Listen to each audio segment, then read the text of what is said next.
ठाणे मनपा कर्मचाऱ्यांना 24,500 रुपये. उपमुख्यमंत्री एकनाथ शिंदे यांची घोषणा. MMR क्षेत्रातील ठाणे महानगरपालिका कर्मचाऱ्यांना 24,500 रुपये सानुग्रह अनुदान देण्याचा निर्णय घेण्यात आला आहे.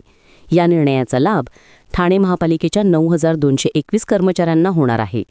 गेल्या वर्षी ठाणे महापालिकेच्या कर्मचाऱ्यांना दिवाळीनिमित्त 24,000 रुपयांचे सानुग्रह अनुदान देण्यात आले होते.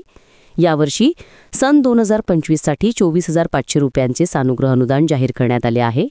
यात ठाणे महापालिकेचे 6,559 कर्मचारी, शिक्षण विभागाचे 674 कर्मचारी, परिवहन विभागाचे 1,400 कायम कर्मचारी, महापालिकेचे थेट कंत्राटी कर्मचारी, इतर 998 कर्मचारी यांना हे सानुग्रह अनुदान देण्यात येणार आहे.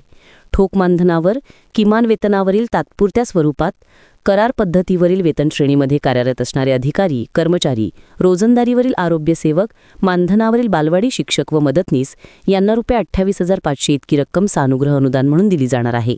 सर्व शिक्षा अभियान व राष्ट्रीय आरोग्य अभियानांतर्गत शासनाने कंत्राटी तत्वावर नेमलेले व शासनाकडून मानधन प्राप्त होणाऱ्या कंत्राटी कर्मचाऱ्यांनाही करार पद्धतीवरील कर्मचाऱ्यांप्रमाणे ₹28,500 इतके सानुग्रह अनुदान मिळणार आहे.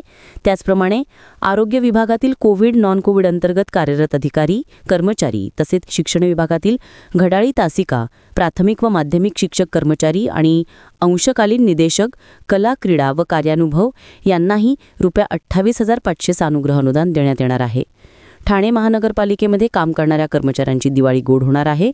या निर्णयाची तत्काळ अंमलबजावणी करून सानुग्रह अनुदानाची रक्कम कर्मचाऱ्यांना अदा करण्याचे निर्देश उपमुख्यमंत्री एकनाथ शिंदे यांनी ठाणे महानगरपालिका आयुक्त सौरभ राव यांना दिले आहेत. तसेच महानगरपालिका कर्मचाऱ्यांना दिवाळीच्या शुभेच्छा दिल्या आहेत. ब्युरो रिपोर्ट, जनादेश.